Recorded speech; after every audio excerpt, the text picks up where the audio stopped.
지도에서 보면 정말 작은 섬이에요. 한반도 면적의 3분의 1도 안 되는 크기거든요. 근데 이 섬 하나 때문에 미국이랑 중국이 지금도 숨죽이고 있어요. 오늘은 그 이야기 해볼게요. 중국 인민해방군 규모를 아시나요? 현역 병력만 200만 명이 넘어요. 핵탄두도 수백 개, 최신 전투기도 수백 대예요. 아시아에서 가장 큰 해군을 보유하고 있고요. GDP는 세계 2위예요. 그 옆에 대만은요, 인구 2,300만 명짜리 섬이에요. 자체 핵무기도 없고 국토도 작아요. 외교 승인을 해주는 나라도 13개밖에 안 돼요. 그런데 중국은 1949년 이후 지금까지 70년이 넘도록 이 섬을 못 먹고 있어요. 뭔가 이상하지 않아요. 압도적인 체급 차이가 있는데 왜 못 먹는 걸까요? 미국이 막아서라고만 하기엔 설명이 너무 부족해요. 사실 이 이야기는 중국 혁명이 끝나던 때로 거슬러 올라가요.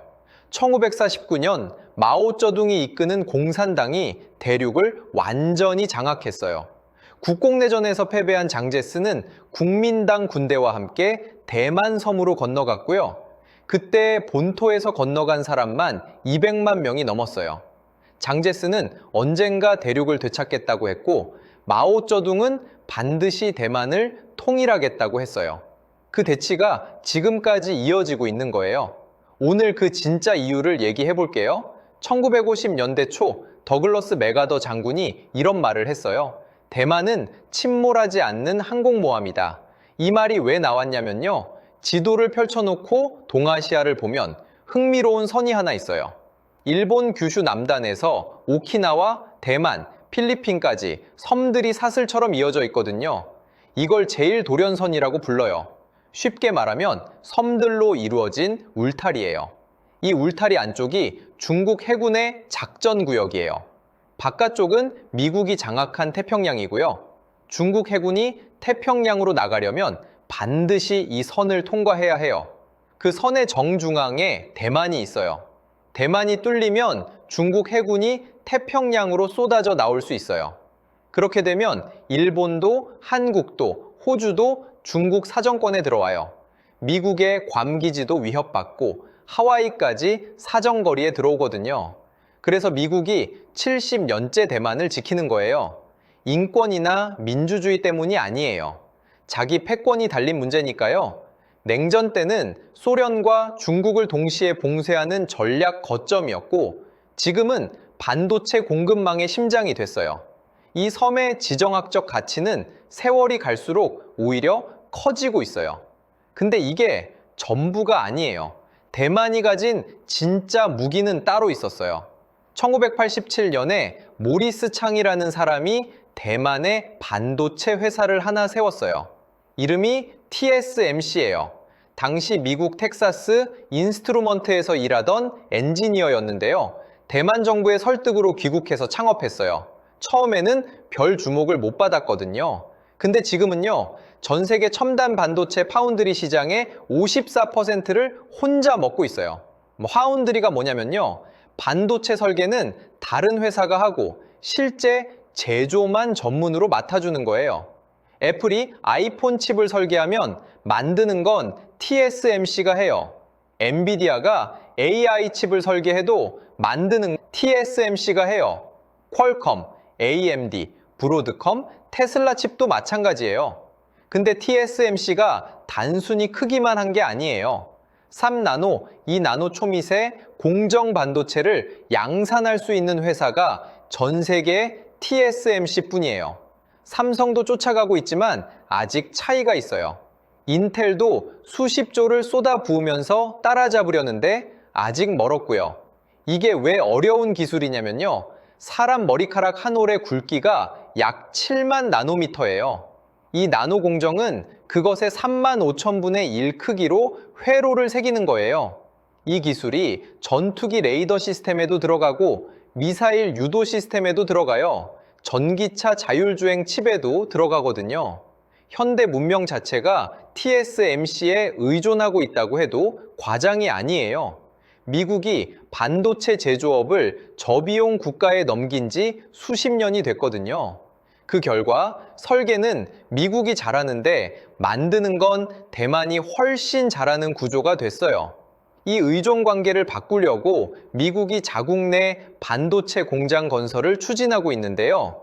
전문가들은 완전한 자립까지 최소 10년에서 20년은 걸릴 거라고 봐요. 그리고 이 공장들이 전부 대만 섬 위에 있어요. 그런데 여기서 더 놀라운 게 있어요. 중국이 대만 반도체 산업의 주요 고객이에요. 화웨이가 미국 제재 받기 전까지는 TSMC의 큰 손이었거든요. 중국 전체를 놓고 봐도 반도체 수입액이 석유 수입액을 넘을 때가 있어요. 그러니까 중국이 대만에 미사일을 날리는 순간 뭐가 일어나냐면요. 대만 공장이 멈추고 그러면 중국 자신의 스마트폰 공장도 같이 멈춰요. 전기차 생산도 멈추고 AI 산업도 올스톱돼요. 이건 자기 발등을 자기가 찍는 거잖아요. 게다가 전쟁이 나면 미국이 전방위 경제 제재를 때릴 텐데요. 중국 경제가 그 충격을 버텨낼 수 있을지 불분명해요. 역사 속에서 비슷한 일이 있었어요. 1941년 미국이 일본의 석유 수출을 전면 금지했어요. 석유 없이는 전쟁 기계를 굴릴 수 없던 일본은 궁지에 몰려 진주만을 공격했죠. 결국 그게 일본의 패망으로 이어졌어요. 중국도 비슷한 딜레마에 빠질 수 있어요. 외국 기업들이 철수하고 수출길도 막히고 중국이 반도체 자립을 아예 포기한 건 아니에요. 수백조 원을 쏟아부으면서 반도체 굴기를 외치고 있거든요. 근데 현실은 냉혹해요. 반도체 기술은 돈만 있다고 되는 게 아니에요. 수십 년의 노하우, 수천 명의 전문 인력, 글로벌 공급망이 다 있어야 해요. 중국이 첨단 공정에서 TSMC를 따라잡으려면 최소 10년은 걸린다는 전망이 많아요. 그래서 중국이 70년을 벼르면서도 함부로 손을 못 대고 있는 거예요. 이 경제 구조가 대만의 첫 번째 방패예요. 그럼 만약 전쟁이 실제로 터지면 어떻게 될까요? 미국 전략국제문제연구소 같은 싱크탱크들이 시뮬레이션을 돌려봤는데요. 결과가 소름 끼쳐요. 대만 반도체 공장들이 멈추면 6개월 안에 전 세계 스마트폰 생산이 급감해요. 1년 안에 자동차 공장들이 줄줄이 셧다운돼요. 미국 최첨단 전투기 생산도 차질을 빚고요. 반도체 없이는 현대 무기를 못 만드니까요. 기억하시죠? 코로나 때 차량용 반도체 하나 부족해서 전 세계 자동차 공장이 멈췄잖아요. 현대차, 기아차, 포드, 도요타 다 셧다운이었어요. 그게 전 세계 반도체 수요의 극히 일부였어요. TSMC 전체가 멈추면 그 충격이 수백 배로 와요. 경제 전문가들은 대만 유사시 글로벌지 DP 손실이 2008년 금융위기보다 훨씬 클 수 있다고 봐요. 어떤 연구는 전 세계 생산 손실이 2,700조 원을 넘을 수 있다고 추산하기도 했어요. 이게 바로 실리콘 방패라는 말의 실체예요. 대만을 건드리면 전 세계 경제가 함께 무너지는 구조. 이 구조 자체가 대만의 억제력이에요. 어떤 미사일도 어떤 해군력도 만들어내지 못한 억제력을 모래 위에 세운 반도체 공장들이 만들어낸 거예요. 근데 대만 군대도 그냥 손 놓고 있는 건 아니에요. 대만 군대는 중국과 정면 승부할 생각이 없어요. 애초에 체급이 안 되거든요. 그래서 선택한 게 고슴도치 전략이에요. 고슴도치는 사자를 절대 이길 수 없어요. 근데 온몸에 가시를 세우면 잡아먹기가 너무 아파요. 잡아봤자 손해인 거예요. 대만이 딱 그 전략을 쓰는 거예요. 중국이 상륙 작전을 감행하는 순간 감당할 수 없는 피해를 입히겠다는 거예요. 대만 해협은 폭이 약 180km예요. 좁아 보이지만 상륙 작전에는 엄청난 장벽이에요. 2차 세계대전 노르망디 상륙 작전을 생각해 보면 돼요. 연합군이 준비에 몇 년을 쏟아부었고 그래도 피해가 엄청났거든요. 대만 해협은 기상 조건도 까다롭고 상륙 가능한 해변도 제한적이에요. 해안선에는 대전차 장애물이 깔려 있고요. 미국에서 구매한 하푼 대함 미사일도 배치돼 있어요. 스팅어 지대공 미사일도 있고 F-16 전투기도 수백 대예요. 도시와 산악 지형을 이용한 저항 거점도 촘촘하게 구축돼 있어요. 최근에는 드론 전력도 급속도로 늘리고 있어요. 우크라이나 전쟁 이후 대만이 배운 게 있거든요. 드론 하나가 탱크를 잡을 수 있다는 걸요. 전면전에서 이기는 게 목표가 아니에요. 중국이 점령하더라도 너무 많은 걸 잃게 만드는 게 목표예요. 그 피해가 너무 크면 중국 공산당이 국내에서 정치적 위기를 맞거든요. 대만의 진짜 억제력은 바로 거기서 나와요. 여기에 최근엔 시민 방위 훈련도 강화하고 있어요. 민방위 교육 시간을 대폭 늘렸고 예비군 훈련도 더 실전적으로 바꿨거든요. 우크라이나 시민들이 화염병 만드는 법을 배우듯 대만 시민들도 전시 대응 교육을 받고 있어요. 섬 전체가 요새가 되는 거예요. 미국 입장에서 대만은 포기할 수 없는 카드예요. 대만이 중국 손에 들어가는 순간 제1도련선이 뚫려요. 중국 해군이 태평양으로 쏟아져 나오고 미국의 아시아 패권이 흔들려요. TSMC까지 중국이 장악하면 반도체 패권 자체가 뒤집혀요. AI, 무기 시스템, 전기차, 통신 인프라 전부가 중국 손에 들어가는 거예요. 그래서 미국은 대만을 지지해요. 근데 말로는 애매하게 해요. 이걸 전략적 모호성이라고 불러요. 대만을 끝까지 지키겠다고 확실히 말하지도 않고 포기한다고도 안 해요. 왜냐하면요, 확실하게 말해버리면 중국이 모험을 감행할 수도 있고 대만이 독립선언 같은 돌발 행동을 할 수도 있거든요. 미국은 이 두 가능성을 모두 막아두려는 거예요. 1996년에 이 균형이 흔들릴 뻔한 적이 있었어요. 중국이 대만 선거 전에 미사일 훈련을 하면서 겁을 주려 했거든요. 그러자 미국이 항공모함 2척을 대만 해협으로 보냈어요.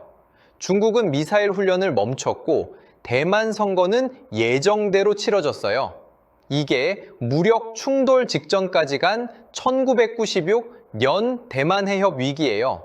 이 아슬아슬한 균형이 70년째 이어지고 있어요. 대만 해협이 세계에서 가장 위험한 화약고로 불리는 이유가 바로 이거예요. 시진핑은 대만 통일을 자신의 역사적 사명으로 공개적으로 밝혔어요. 중국 인민해방군은 매년 대만 포위 훈련을 반복하고 있고요. 대만 해협의 하늘에는 중국 군용기가 점점 자주 나타나고 있어요. 이 긴장감이 어떻게 끝날지 그 결말은 아직 쓰이지 않았어요. 대만은 군사력으로 중국을 이길 수 없어요. 경제력으로도 비교가 안 돼요.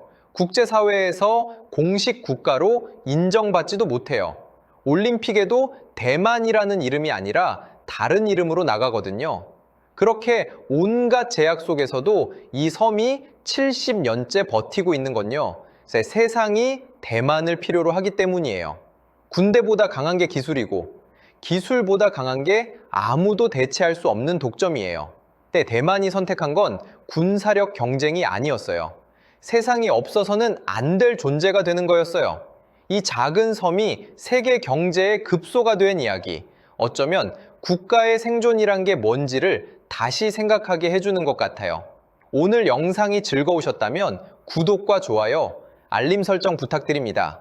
영상 제작에 큰 힘이 됩니다. 지금까지 그봄TV였습니다.